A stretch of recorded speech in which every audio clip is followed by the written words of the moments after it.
morning. Good morning. Have you said good morning to anybody today? Have you even got anybody to say good morning today? What do? You can say good morning to me and I can say good morning to you. Or you do like I do, and sometimes I say, hey Siri, where are you? And she'll answer me. It beats all I've ever seen. I lose her in the house. I lose my phone in the house. But I can always call her and ask her where she is. Today I'm going to talk to y'all about your breakfast table.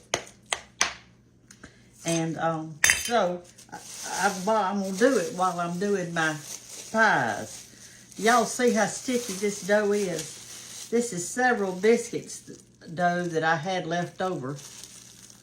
And I froze it in one big clump. And it's too sticky to make pies out of.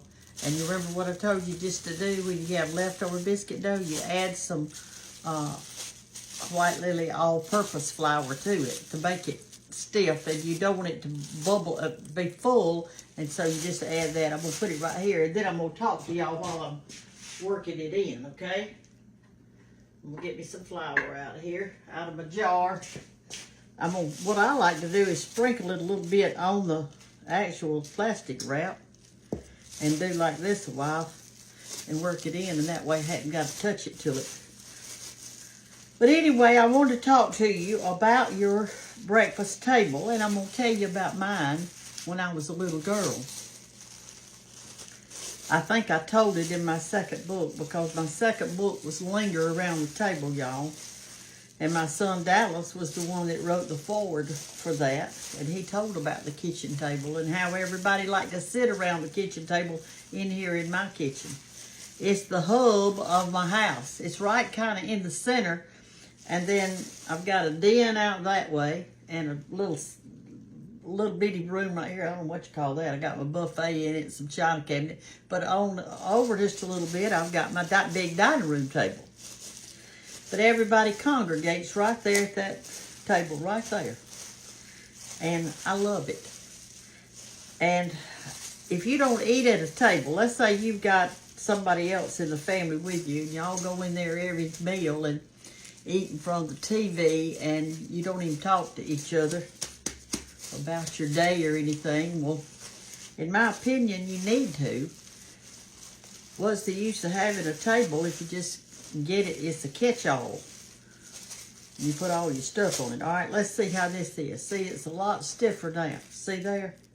Let's try one and see if it's stiff enough. I'm going to get me off about a golf ball size. Our table at my house when I was a little girl, see, about a golf ball size. Whoop. I'm going to put it right here. Get me some more if I need it. We had a small kitchen when I was a little girl. It wasn't a real big kitchen at all. There were 6 of us. Mama and Daddy, me, and 3 boys. I was the oldest, firstborn. And we would get around that little kitchen, and I've told y'all this before, but I've got new followers. We would get around that kitchen table, and we would have breakfast every morning. There wasn't any morning that I can remember in my lifetime where we didn't have breakfast together. Now, isn't that something? In my whole life, I don't ever remember having breakfast in my bedroom or away from the family or anything like that. I don't ever remember that. And that table was real, real small. But Mother would gather us around it. Daddy was in there. All of us were in there. Mama was at one end of the table. Daddy at the other end of the table. Me and one boy on one side and the other 2 boys on the other side. And we all sat around that tiny, it was kind of a oblong. It wasn't round, it was kind of oblong shape. Now see, that one didn't take all that whole thing, so I just sit in the side and I'll use it on another pie. But anyway, we would sit around that little table and Mother would have a good hot breakfast for all of us. Now mind you, that Daddy he worked the 3 to 11 shift. So you can kind of guess that he didn't get to bed at night till probably midnight or maybe a little after. And Mother waited up on him every night too. She waited up on him. He didn't want her to be in the bed when he got home. He wanted her to be awake, I guess so they could talk or whatever. I don't know, because we were all asleep. But my daddy was so faithful to get up every morning to eat with his children. And my mother was so faithful every morning to get up and cook us all a hot meal. This was our only time to eat together at the table during school season because, well, we went to school and had school at lunch, and so that was our time to be together as a family. And I want to ask you, do you have a time to be together with your family? It doesn't matter if it's breakfast. If breakfast is a bad time for you and y'all are just running here and there and you can't seem to get it together, that's okay. Have it at another time. Have it at night if that's a better time for you. It doesn't matter when you have it. It just matters that you have it around the table, sitting together to build bonds, to talk, to visit with each other. That's what's important. It's actually not even the food that's important, even though Mother did cook a really good breakfast. Sometimes we would have oatmeal, which Daddy didn't really like. He didn't like it when Mama fixed oatmeal, but he ate it, but he didn't. That wasn't his favorite meal. Sometimes we'd have oatmeal. Sometimes we would have fried squirrel, or fried rabbit, or I have had fried chicken for breakfast. According to what Mama had, I guess. But anyway, we would sit around the table and eat. If we had squirrel or rabbit, we always had grits with it. Always. And gravy. Grits and gravy if we had squirrel. Now, Daddy was a hunter, so if he went hunting the day before, then Mother would soak that squirrel or the rabbit, whichever one it happened to be, in salt water, or deer. We had deer for breakfast too. She'd fry it in little fingerling things. But anyway, we would have that. And sometimes Mother would fix scrambled eggs or eggs over easy or bacon or country ham or sausage. We had all kinds of food at breakfast. And every day we had it. So what I'm encouraging y'all to do is to eat together at the table. And that will be a good thing. It wasn't long ago I was at Williamsburg, y'all know that, and I did a talk, a speech, or whatever you want to call it. And after the speech, I had talked about the importance of lingering around the table, and that's why my second book is called that, because my book titles have a purpose. They're not just titles that I stuck on there. They have a purpose. So the Linger Around the Table book, I had talked to them about eating with your family and how important that was and all that kind of stuff. Well, after I finished talking, we did some book signing, and a lady came up to me and she said, "I'm so glad you spoke on that today, on eating around the table." She said, "My 17-year-old son lives with me. And she said, when I fix a meal, he fixes his plate and goes to his room to eat it. And I fix my plate and go out in the den and watch TV to eat it. And we don't eat together." And she said, "But I am going to try to start doing that." And I thought to myself, I'm wishing you luck, darling. And I told her, I said, now it may not be easy at first, because you may not even know what to talk about or anything like that. But try it. If you don't say anything at the table at first, it's okay. Just be together. And so I don't know if she did it or not, but I'm telling you that it is so important, y'all. It's so important. So linger around your kitchen table. Fix you some oatmeal or some cinnamon toast. I used to love it when Mother would make cinnamon toast. We made ours in the oven. We didn't have a toaster that we made it on. Let me stir this. I've been on vacation for Thanksgiving because I went to Dallas and Anna's, as I've already told y'all that. So now I'm back home. I'm getting up at 4 o'clock again, but this morning I got up at 3:30. And I'm making breakfast for my guest. And so that's what I'm doing. And they all want fried pie, so I'm making them all a fried pie. I've got grits and sausage over there. I've got eggs ready to fry. I'm gonna make a big pan of biscuits. I've got gravy fixed. I've got juice and coffee over there.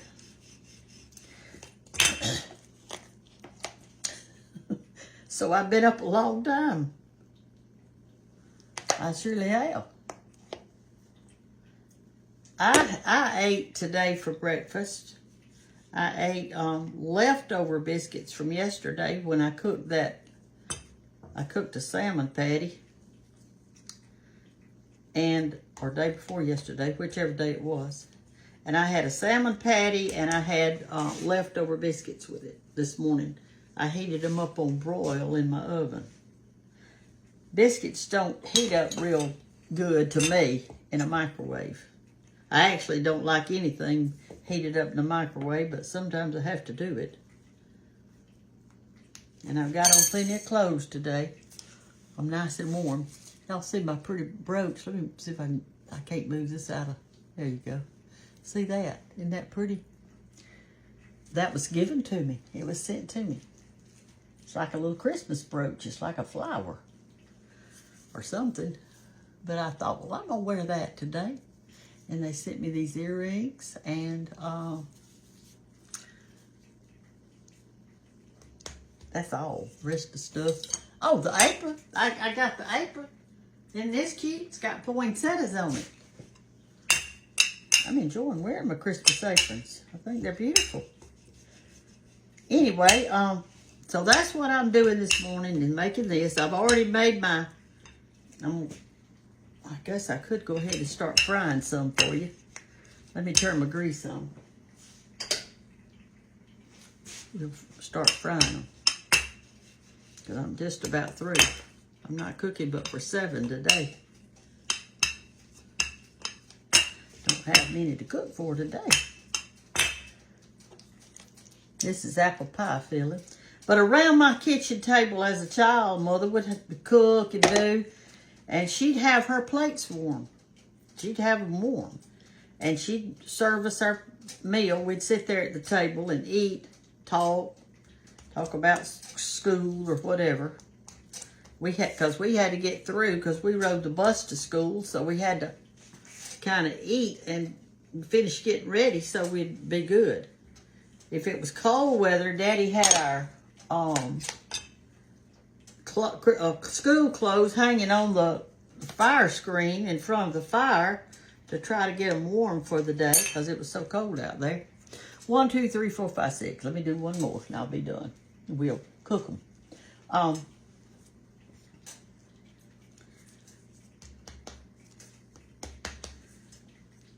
And if you wanted something out of the refrigerator, our kitchen was so small that the refrigerator was probably maybe 1.5 feet from the table. So you couldn't get the door open unless somebody got up from their seat, which I sat on the side with the refrigerator. That's where I sat. I sat next to Mama. It's like we all had our places that we knew that we were supposed to sit at. But I sat next to Mama. And I'd have to get up and open the refrigerator door so people could get the kind of jelly they wanted, or if there was butter in there, I don't know. But sometimes I had to get up. And we actually ate lunch in there too. But at supper time, wasn't as crowded because Daddy wasn't there. He was at work. We'd go to work and visit him at his work. Take him some supper in a platter. Mother would do that so we could all be together again. He was a shipping clerk at Hunt Oil Company. At one time, and I don't know how it is now, but at one time, H.L. Hunt was one of the richest men in the world. He owned Hunt Oil Company, and that's who Daddy worked for. Of course, we weren't rich, but he was. Our boss was. All right, so what do you do now is you take this. I got this much dough still left over that I could make more pies, but I don't need them. So I'm going to ball this up, put it back in the freezer. It won't be as sticky next time because we already worked flour in it. And I just put it right there in that freezer. I just try to push it in a ball like this. Get it smoothed out. Put this over it like that. Oh, I need to get a little piece out to test my grease. There we go. And then freeze it, and you got it ready for the next time. So if you want to, if you've got company coming for Christmas and you want to make fried pies, go ahead and make your dough up. Have that done.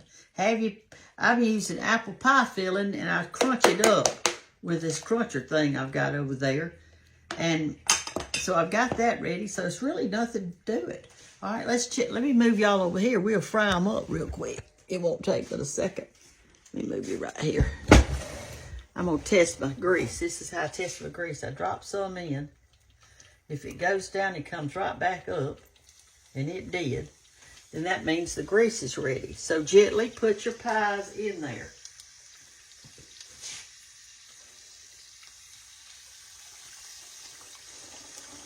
You can use whatever kind of grease you want to, but have it pretty hot because you don't want to, you don't want it to soak up a lot of grease, okay? I think I put 4 in there this morning. To get it out, you want to use a, let me find it, something with holes in it, like that, so you can put the light over there where you can see down in there good. I'm going to sit them right over here on this napkin to drain just a minute. See how pretty they are? Now, they don't take long to cook because when you roll these out, you want them to be as thin as paper. You want them really thin, okay?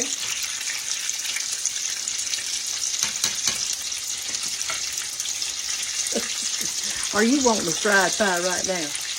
Listen, they're so good with black coffee. Don't make you want. It doesn't take but a second. You saw how fast it is. I made them all in about just a few minutes. It wasn't long at all. And then sit down and enjoy it. Now y'all can see my little brooch closer up now. See how pretty it is. It's good, doesn't it? It's a new brooch. I like old-timey ones too. Okay, there you go. All right, these are ready. See there? Put them right here. They just don't take long, and they don't soak up a lot of grease because there's hardly any dough on them.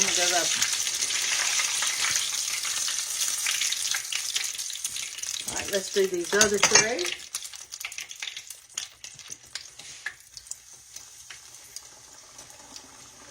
That was 4 right there, and I'm going to do 3 down. We'll be done. I'll leave my pad on my counter over here because I got to make biscuits too this morning. I'm going to make a big old pan of biscuits. I've already made my gravy. And I'm going to fry these eggs up right here. These grits, which I need to stir. They're trying to stick on me.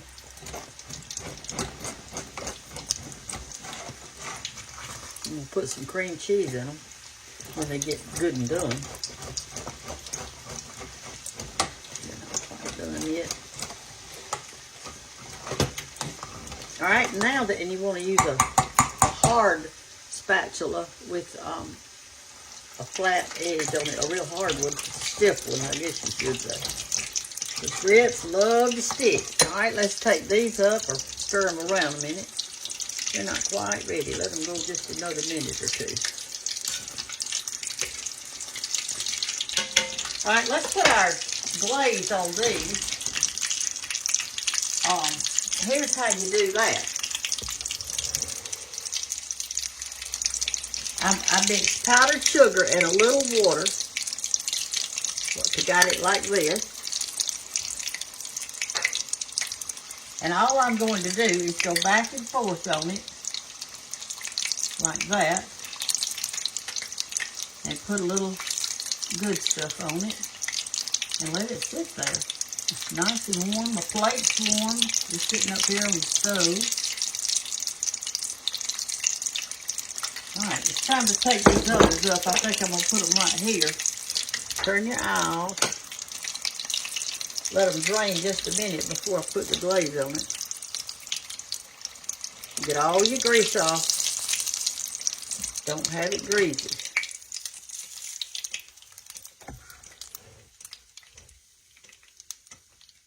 Okay? Turn your eye off. That's important. You don't want a grease fire. And remember, when you're putting grease in your skillet, don't put it up way up there.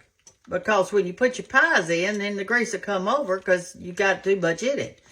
I'll tell you how much I got in it. I got about 3 inches in there. And I think this is a 5 or 6 inch skillet. I don't know how big it is. All right, so now let's put our pies over here on top of these. And put us some glaze on it. On them. Put some glaze on them.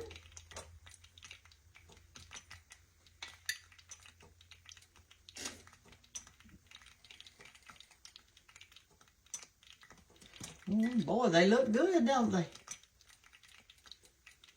All right. Now then, I'm just going to put this greasy paper towel over the top of it just to hold in some heat, and we're done with them. And that's it. So, the advice today is, make you some pies, darling. If you're making them for just yourself, you need to make you at least 4. You can eat 2 in one day and save the other 2 for the next day. And when it gets time to heat them up in your oven. Put them on a little skillet or something and put them in there on about 350. Let them get hot again. Don't put them in the microwave. It messes up the dough. All right. I'm kind of sleepy this morning. I don't know why. It seemed like I slept good last night.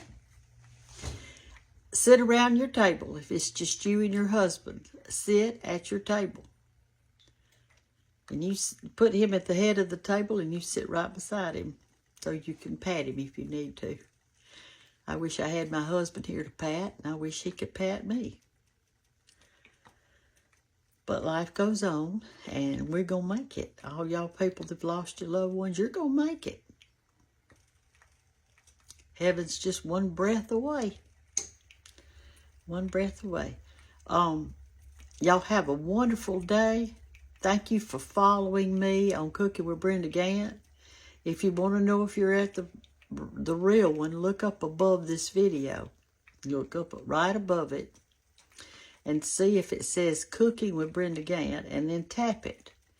And if it says that she has 3,800,000 followers, then you're following the right one. If it says they've got less than that, then you're on the wrong one. That's all I do. Sometimes right up above the video, it'll have a crazy name up there. I can't even read it. Or it'll be written differently than what I write it. And so they're not doing their own videos. They just copy mine and stick them up there. It's my video. It's just they're stealing it from me. Isn't that bad that people just won't do their own thing? I mean, if y'all want to start you a show, start you one. Just don't use my videos. Start your own. Do you a video. See how it does. Do some for your children. Put them on there. Cook, you go to videos. Instead of pictures, press the video thing, set your camera up there, and make their favorite recipe that you make. And put it on there. And see if, and it'll always be there for your great-grandchildren and the children that you'll never see because you'll be gone on. And they can watch their great-great-grandmother make whatever it is you want to make. You'll have a video for them. Talk to them in the video. Love y'all. Have a great, great, great day. And be blessed. And you'll be blessed by blessing others with a hug or a smile or a kind word or take them a fried pie or whatever. You'll be blessed too. Love y'all. Bye-bye.